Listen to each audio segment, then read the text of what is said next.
வானமும் பூமியும் வானங்களும் பூமியும் தத்தம் எல்லையிலிருந்து விலகி விடாதபடி தடுத்து கொண்டிருப்பான். நிச்சயமாக அல்லாதான். அது அந்த அந்த அந்த அந்த ரெண்டும் சாய முற்பட்ட போதிலும் பாத்தீங்களா, சாஞ்சா என்ன ஆவீங்க? சாஞ்சா என்ன ஆவீங்க? அதனுடைய விஷயத்துல இருந்து அது சாய முற்பட்டா, அது சாஞ்சிருச்சு அப்படின்னா, நான் 23 டிகிரி சாய்வுல இதை சுத்திட்டு இருக்குது. அதனாலதான் நம்மளால என்ன செய்ய முடியுது?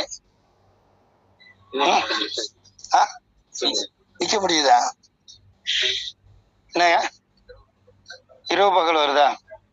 என்ன வருது? என்ன என்னங்க நீ படிக்கவே இல்லையா?